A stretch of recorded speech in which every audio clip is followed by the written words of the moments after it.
एक फर्दे वाहिद जो है वो इंपोज कर रहा है, उसको मुसल्लत कर रहा है, उसके जरिए जो है इमरान खान को रिलीफ दे रहा है और एक फितने को जो है हवा दे रहा है। जनाबे स्पीकर, वक्त आ गया है कि हम अपनी आईनी, ये पार्लियामेंट जो है अपनी आईनी जो इख्तियारात है उनका इस्तेमाल करें। मैंने जो बताया है ये हमारे जो जज साहिबान हैं 3-2 वाले, उनके मिसकॉन्डक्ट के जुमरे में आता है।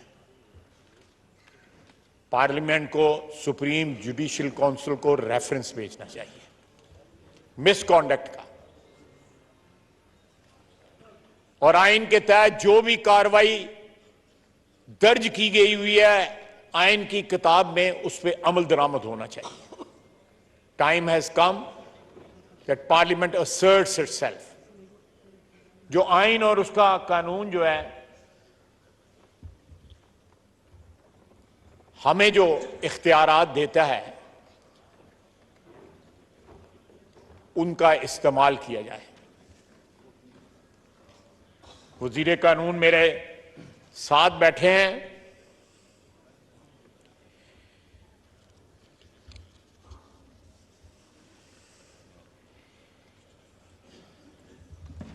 इसी आइन ने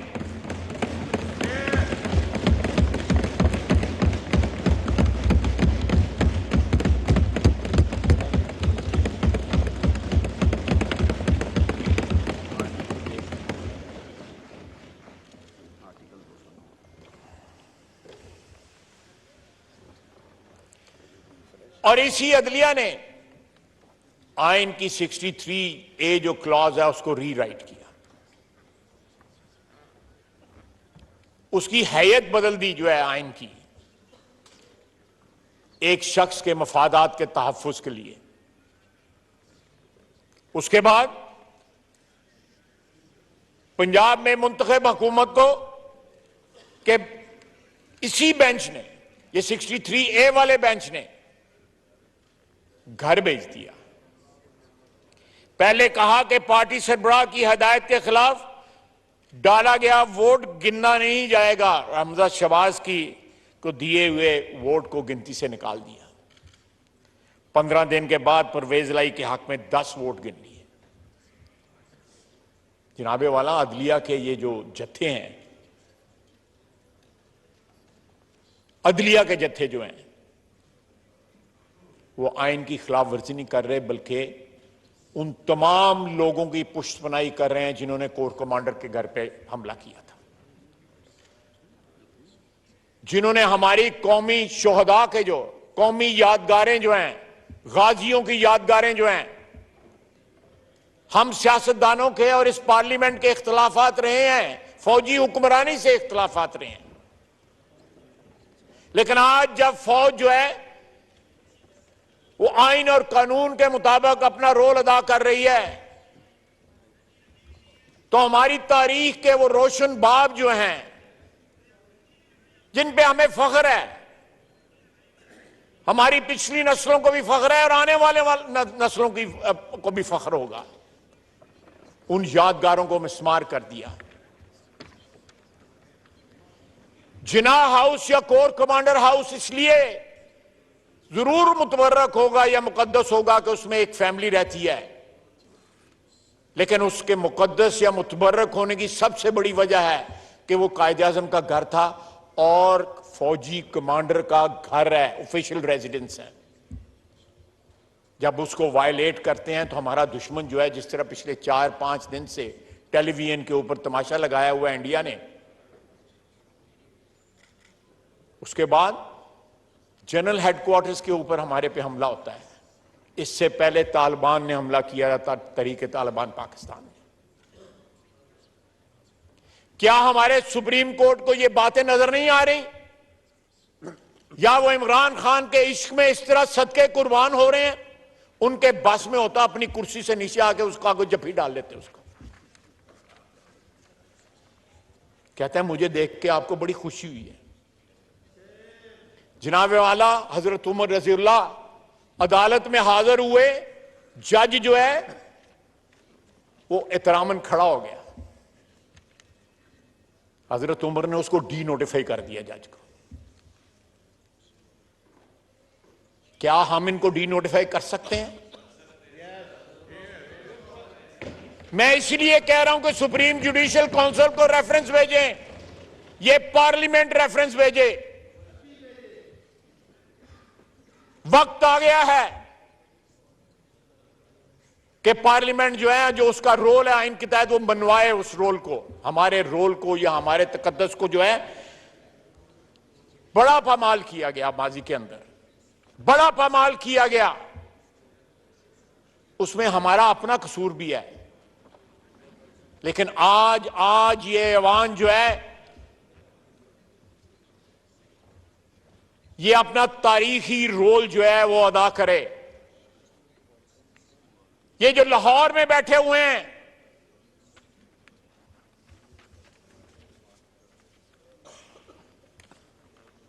दामाद जो है वजीर बनता है, सरकारी घर की हाउस वार्मिंग पार्टी करता है, 34 जजों की बेगमात वहां पे मौजूद होती हैं, 34 जजों की बेगमात वहां पे मौजूद होती हैं। ये अदलिया, क्या मैं अदलिया इंस्टीट्यूशन नहीं कह रहा, वहां पे जो ग्रोह है, ये जत्थे हैं जो उनके मतलब बात कर रहा हूं। जनाबे वाला, मेरे पास गवाही है कि एक लेफ्टिनेंट कर्नल जो मोहल्लेदार है इनका, राणा सनाउल्लाह साहब का, उसके कहने के ऊपर ये फैसले करते हैं। मैं फैसले भी बता सकता हूं जो उसके कहने पे किए गए। जिस बेंच को जो है वो किया गया, वो पैगाम भिजवाया गया, उस बेंच के एक जज ने मुझे बताया, जिसने अपने आप को रिक्यूज कर लिया कि हमें अप्रोच किया गया है। ये क्या अदलिया है? ये तो बाजार लगा हुआ है।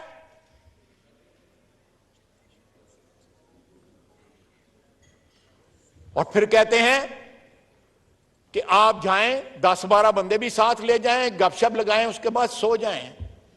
चीफ जस्टिस साहब, उसके साथ लोरी वाला भी कोई बंदा भेज दें जो जाके उसको लोरी दे ताकि वो सो सके।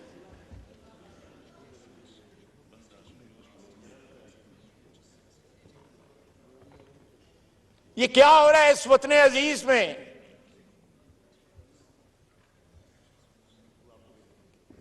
जनाबे वाला,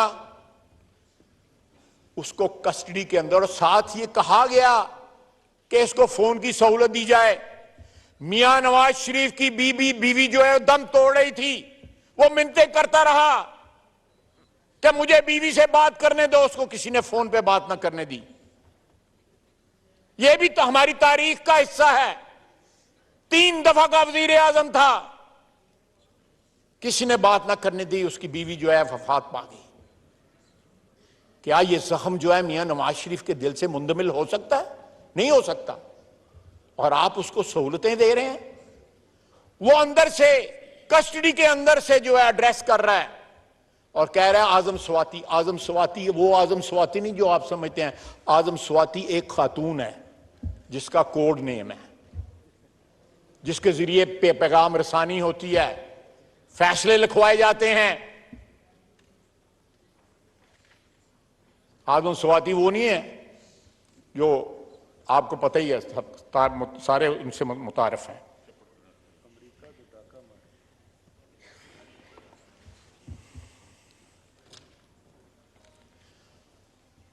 मुझे वज़ीर कानून ने बताया है कि इस ऐवान के अराकीन पे मुश्तमिल एक कमेटी तश्कील दी जाए जो चीफ जस्टिस के कॉन्डक्ट का जायजा ले और मिसकॉन्डक्ट की एविडेंस के साथ आर्टिकल 209 के तहत रेफरेंस दायर किया जाए, ताकि एक एग्जाम्पल सेट हो कि पाकिस्तान के आइन के साथ, पाकिस्तान की सालमियत के साथ, पाकिस्तान के तहफ़्फ़ुज़ के साथ जो है खिलवाड़ न किया जा सके। इस वतन अजीज के शार का, रवायात का, यादगारों का मजाक न उड़ाया जा सके और वो निकल के बल्कि अभी तक मेरा ख्याल है वो अदालत में बैठा हुआ जहां पे वो पैगाम जो है वो दे रहा था। आर्मी चीफ के खिलाफ उसने शुरू कर दी बात। पहले आर्मी चीफ को वालिद साहब बनाया हुआ था। ये गवाह है, ये मेरा हमारे भाई, हम तो सुनी सुनाई बात करते हैं, ये गवाह है।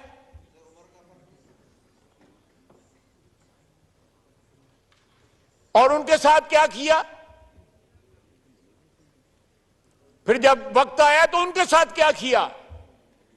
ये शख्स किसी के साथ वफा नहीं करेगा। मट्टी के साथ वफा करने तो बहुत दूर की बात है, किसी के साथ स्वाय अपने मफादात के खिलाफ साथ किसी के साथ वफा नहीं करेगा।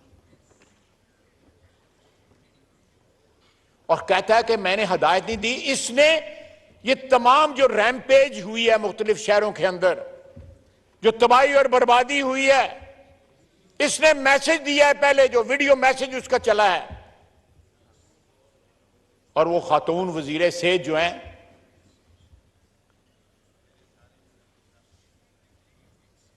जो अब अस्पताल लम्बी पै गई हैं जाके, मैं किसी की बीमारी के ऊपर कमेंट नहीं करना चाहता। बीमारी हर एक पे आनी है।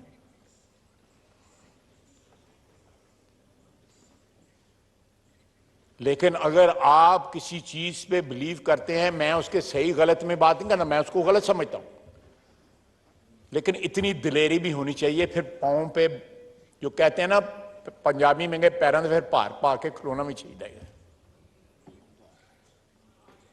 माफिया मांग रहे हैं,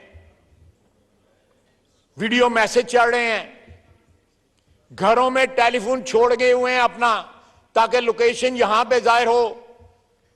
पुलिस रेड करती है तो किसी और जगह होते हैं, फिर उसके बाद चादर और चार दीवारी की वायलेशन के जो है रोने रोते हैं। जनाब स्पीकर,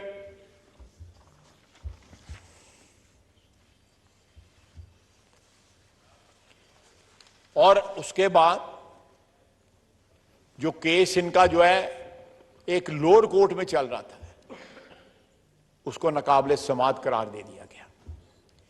यानी कि भरमार है रिलीफ की। फिर यके बाद दीगरे जो है चंद दिनों के अंदर दी गई, और कई 7 साल रेफरेंस जो है वो उसका पड़ा रहा। बाबर एस अहमद का जो अकबर एस अहमद का जो है उस पर कोई कार्रवाई ना हुई। अब जब सिलसिले चलने शुरू हुए हैं, जनाब वाला 3 मेंबर जो है काबीना के, इसने उन्होंने कहा कि हमें वो लिफाफा नहीं पता जो इसने लहरा के जो है तकरीबन खत्म हो गई थी काबीना की कमेटी मीटिंग जो है, उसमें कहा कि इसकी अप्रूवल चाहिए। उन्होंने पूछा इसमें क्या है? वो लिफाफा जो है हमारे वजीर कानून ने खोला। फिर इन्होंने एडवाइस किया, एक कमेटी बनी, वजीर आज़म साहब ने मुझे उस कमेटी का जो है कन्वीनियर बनाया।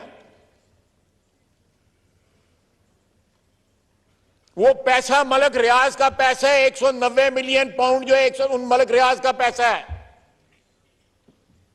वो बरतानिया के मुख्तलिफ बैंकों के अंदर पड़ा हुआ था, और वो मनी लॉन्ड्रिंग की प्रोसीड्स थी, उनको जब्त किया गया। मैं उसकी तारीख में बयान करना चाहता हूं। वो मनी लॉन्ड्रिंग की प्रोसीड्स थी। एनसीए ने इंक्वायरी की, उस इंक्वायरी मेरे पास लेटर मौजूद है एनसीए का, उसमें लिखा हुआ है कि सुप्रीम कोर्ट के अकाउंट में जमा कराया जाए, लेकिन सुप्रीम कोर्ट के किस अकाउंट में जमा कराया, उसका एक सब अकाउंट है मोफा में जो नेशनल बैंक है उसके अंदर,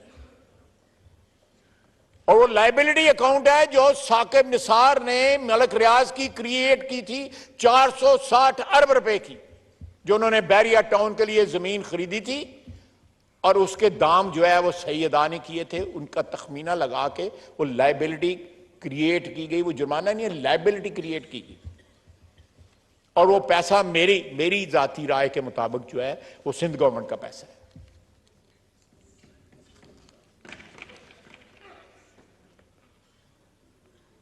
उसमें क्रेडिट कर दिया गया।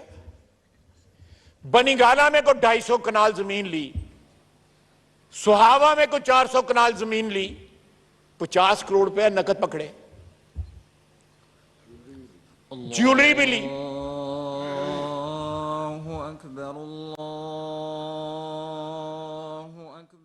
कौमी असम्बली का इजलास इस वक्त जारी है और वजीर दिफा ख्वाजा आसिफ इजहार ख्याल कर रहे थे। उन्होंने कहा कि एक गिरोह ने सियासत का बेड़ा उठा रखा है, वो अदल नहीं कर रहे, कानून और आइन के मुताबिक फैसले नहीं कर रहे। उन्होंने ये कहा कि 4-3 का फैसला आया लेकिन उसको नज़रअंदाज किया गया है। और आपको बताएं कि वजीर आजम मोहम्मद शहबाज शरीफ भी कौमी असम्बली इजलास में शिरकत के लिए पहुंच चुके हैं और अरकान ने डेस्क बजाकर वजीर आजम मोहम्मद शहबाज शरीफ का इस्तकबाल किया है।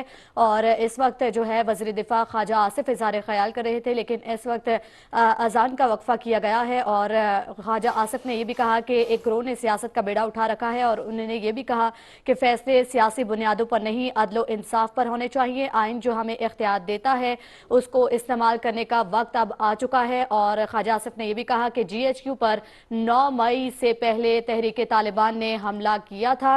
और ख्वाजा आसिफ ने इसके साथ साथ ये भी कहा कि वक्त आ गया है कि पार्लियामेंट अपना आइनी इख्तियार इस्तेमाल करे। ख्वाजा आसिफ का कहना था कि फैसले सियासी बुनियादों पर नहीं बल्कि अदलिया को उसूलों पर करने चाहिए। इमरान खान को रिलीफ दिया गया। फौज आइन और कानून के मुताबिक अपना किरदार अदा कर रही है। शुहदा की यादगारों और जिना हाउस को बलवाइयों की जानिब से मिसमार कर दिया गया। GHQ पर 9 मई से पहले तहरीक तालिबान ने हमला किया था। उन्होंने कहा कि वक्त आ गया है कि पार्लियामेंट अपना आइनी इख्तियार इस्तेमाल करे और एक शख्स के मफादात के लिए आइन के आर्टिकल 63 की रूह को मस्क किया गया। इमरान खान की तारीख बताती है कि ये किसी से भी वफा नहीं करता। वज़ीर दिफा ख्वाजा मोहम्मद आसिफ ने मजीद कहा कि मुल्क में तबाही और बर्बादी की असल वजह इमरान खान का वीडियो मैसेज है। 190 मिलियन पाउंड का मामला काबीना को बगैर दिखाए मंजूर करवा लिया गया। इमरान खान ने बनी गाला में 250 कनाल, सोहावा में 400 कनाल और 50 करोड़ रुपए नकद लिए। वज़ीर दिफा ख्वाजा मोहम्मद जनाब आला,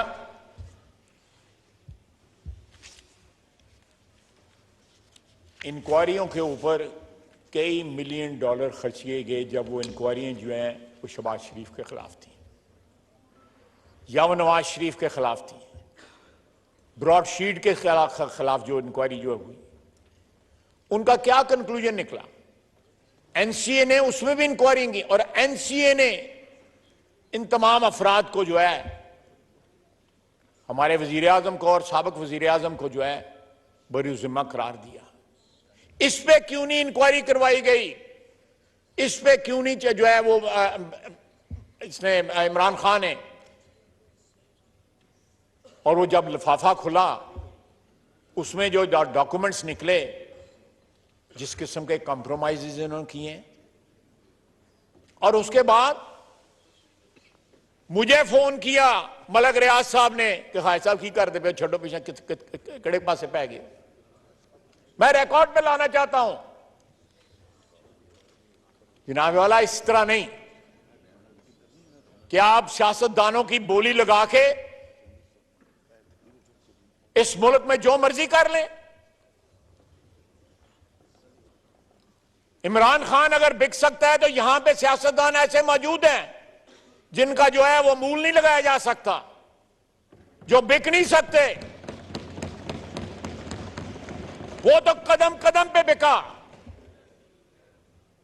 कदम कदम पे बिका, कौड़ियों के भाव भी मिला और मिलियंस ऑफ डॉलर के भाव भी बिका, उसके साथी बिके।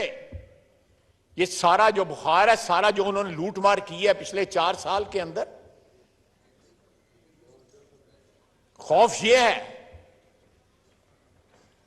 कि ये लूटा हुआ माल जो है ये बरामद हो जाएगा और कॉन्फिस्केट हो जाएगा। जनाबे वाला, वो प्रेसिडेंट जो है PTI के, मुझे तो अभी भी यकीन नहीं आता कि परवेज इलाही प्रेसिडेंट है PTI का।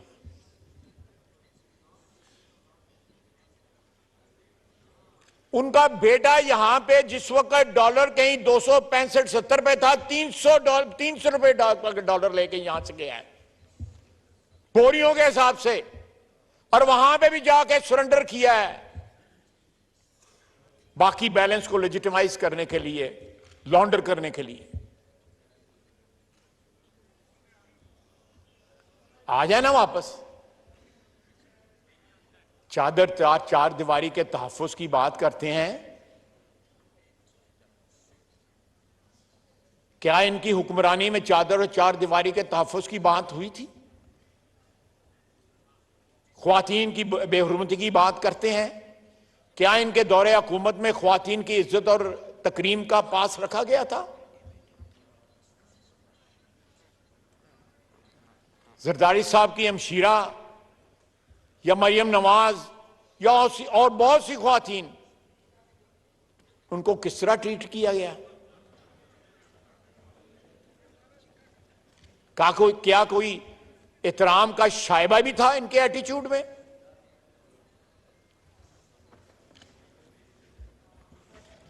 जनाबे वाला, और फिर आ जाएं वो ऑडियो जो है तारिक रहीम साहब ने पहले सुनते थे कि पर्चे लीक होते हैं, अब सुप्रीम कोर्ट के फैसले लीक होते हैं।